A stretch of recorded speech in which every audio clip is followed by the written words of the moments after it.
Sukces marki Cupra jest czytelnym dowodem na to, że koncern Volkswagena potrafi wykorzystać marketingowy potencjał swojego portfolio, a model Formentor jest dowodem na to, że Niemcy wiedzą, jakie ruchy przedsięwziąć, żeby powyższy cel osiągnąć. Krótkie wyjaśnienie historii Cupry. Ta nazwa była jakiś czas temu zarezerwowana dla sportowych modeli Seata, m.in. Leona czy Ibizy. Wokół nich stworzyła się społeczność odrębna od fanów Volkswagena czy Skody. Gdy na hiszpańską markę skończyły się pomysły, a sama Ateca i Leon satysfakcjonującej sprzedaży osiągnąć nie potrafiły, wtedy pojawił się pomysł, by wykorzystać nazwę Cupra do stworzenia zupełnie nowej marki o sportowym charakterze. Model Formentor pojawił się, bo podobnie jak w przypadku Seata, nie dało się w nieskończoność opierać na istniejących już modelach. Kompaktowy SUV był potrzebny, by odświeżyć gamę modelową, ale również by urzeczywistnić sens istnienia Cupry jako oddzielnej marki. Formentor udowodnił i pokazał, że władze niemieckiego koncernu traktują ten projekt poważnie. Zaangażowanie w ten projekt wypaliło, a sukces marki zbudował głównie Formentor, który już od dłuższego czasu ma zarezerwowane miejsce w czołówce najlepiej sprzedających się aut w naszym kraju. Dziś postaram się wytłumaczyć, dlaczego ten samochód stał się tak popularny. A jeśli wy szukacie popularnego auta dla siebie, koniecznie wejdźcie na findcar.pl, bo znajdziecie tam oferty z potężnymi rabatami i tylko samochody od autoryzowanych polskich dealerów. Nowe i używane prawie 30 000 aut. Formentor bazuje na platformie MQB Evo, doskonale znanej z wielu modeli koncernu Volkswagena. Teoretycznie oznacza to, że będzie on podobny charakterem do pozostałych produktów ze stajni Waga. Z drugiej strony jednak ta płyta podłogowa daje ogromne możliwości konfiguracji, czego dowodem jest szerokie portfolio bardzo różnych samochodów, które na niej bazują. Bestseller Cupry mierzy niecałych 4,5 metra długości, co wpisuje się w rynkowy standard kompaktowych SUV-ów. Daje to ogromne możliwości, bo jest to jeden z najważniejszych segmentów na rynku ze względu na uniwersalność jego przedstawicieli. Z jednej strony Formentor dzięki swoim, mimo wszystko niewielkim rozmiarom poradzi sobie świetnie w mieście, a praktyczne nadwozie sprawi, że nawet dłuższe wojaże nie będą problemem. Rozstaw osi zbliżony do 2,70 m sprawia, że pasażerowie tylnego rzędu nie powinni narzekać na brak miejsca, a kierowca na brak stabilności prowadzenia. Samo wejście w popularny segment sukcesu jednak nie gwarantuje. Największą siłą Formentora od początku była jego stylistyka. Gdy samochód debiutował w 2020 roku, wyglądał jak koncept, który przypadkiem trafił do produkcji. Nisko poprowadzona linia dachu, muskularne nadkola, mocno zaakcentowane przetłoczenia sprawiły, że auto wyróżniało się na tle praktycznie wszystkich innych crossoverów dostępnych na rynku. Co ważne, projektanci nie próbowali stworzyć kolejnego SUV-a udającego terenówkę. Formentor niczego nie udawał. Miał być usportowionym crossoverem, który wpisze się w łaski wymagającej klienteli. Tak się koniec końców stało, bo takiego samochodu na rynku brakowało. Jeśli jakiś SUV czy crossover wychodził w usportowanej wersji, to było widać, że jego pierwotna odmiana nie ma ze sportem nic wspólnego. W przypadku Cupry było i jest zupełnie inaczej. Projekt wzbudza emocje, których kierowcy do tej pory bezskutecznie szukali u konkurencji. I te emocje wcale nie opadają po wejściu do środka. Wnętrze Formentora również trudno pomylić z innym samochodem grupy Volkswagena. Oczywiście znajdziemy tutaj znajome rozwiązania technologiczne, ale sposób ich podania jest zupełnie inny. Kokpit skierowany jest w stronę kierowcy, a większość elementów zdaje się otaczać fotel prowadzącego. Wrażenie robią również detale. Charakterystyczne logo marki na kierownicy czy oświetlenie ambientowe dodają wnętrzu Formentora dodatkowego sportowego sznytu bez kiczowatego efektu przerysowania. W nowoczesnym SUV-ie segmentu C nie mogło też zabraknąć nowoczesnej technologii. Na desce rozdzielczej króluje ekran o przekątnej 12,9 cala, który działa płynnie, przynajmniej w wersji po liftingu. Na liście wyposażenia znajdziemy również cyfrowe zegary oraz rozbudowane systemy wsparcia kierowcy. Wszystko to tworzy obraz nowoczesnego, atrakcyjnego wizualnie wnętrza, które dobrze współgra ze sportowym charakterem nadwozia. Sportowy charakter wnętrza nie oznacza jednak, że na rzecz stylu wyzbyto się wszystkich udogodnień, które podnoszą komfort podróżowania. Bagażnik oferuje około 450 litrów pojemności w większości wersji, co spokojnie wystarcza do codziennego użytkowania, a nawet krótszych rodzinnych wyjazdów.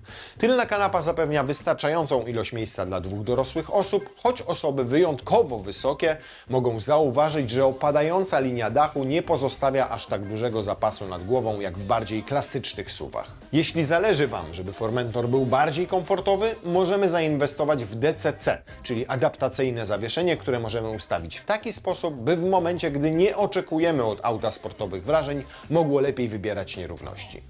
Cupra, konstruując to auto, zrozumiała, że nawet usportowiony SUV bazuje na swojej uniwersalności, więc bezkompromisowe podejście nie ma przyszłości. Właściwości jezdne Formentora zdają się być przedłużeniem designu nadwozia, wnętrza oraz marketingu, którym obudowano to auto. Model ten od początku był reklamowany jako samochód dla kierowców, którzy chcą czegoś więcej niż zwykłego nudnego crossovera. I rzeczywiście za kierownicą czuć, że inżynierowie poświęcili sporo uwagi układowi jezdnemu. Samochód prowadzi się bardziej jak podwyższony kompakt niż klasyczny SUV. Układ kierowniczy jest bezpośredni, zawieszenie sprawia wrażenie zwartego, a auto chętnie reaguje na polecenia kierowcy. Nie oznacza to jednak, że codzienna eksploatacja staje się męcząca. W normalnych warunkach Formentor pozostaje samochodem wygodnym i przewidywalnym. To właśnie ten balans pomiędzy codzienną użytecznością a bardziej angażującym charakterem jazdy wydaje się być tym, co ukonstytuowało sukces tego auta na rynku. Jest jeszcze jedna rzecz odpowiedzialna za rynkowe powodzenie Formentora, ale o tym za chwilę. A teraz zadajmy sobie pytanie, czy są jakieś słabsze strony flagowego modelu Cupry. Od razu nasuwa się jedna. Ograniczona ilość miejsca w środku. Nie jest to bardzo ciasne auto, ale konkurencyjne wozy oferują więcej przestrzeni we wnętrzu. Większość kompaktowych SUV-ów jest wyższa i bardziej skupia się na aspekcie praktyczności niż na generowaniu radości z jazdy. A tak poza tym, szczerze mówiąc, trudno jest znaleźć więcej wad, które byłyby obiektywnym oglądem sprawy, a nie subiektywną opinią. Wracając do licznych atutów tego auta, jednym z największych jest szeroka gama napędowa. Podstawową jednostką Formentora jest znany silnik 1.5 TSI o mocy 150 koni.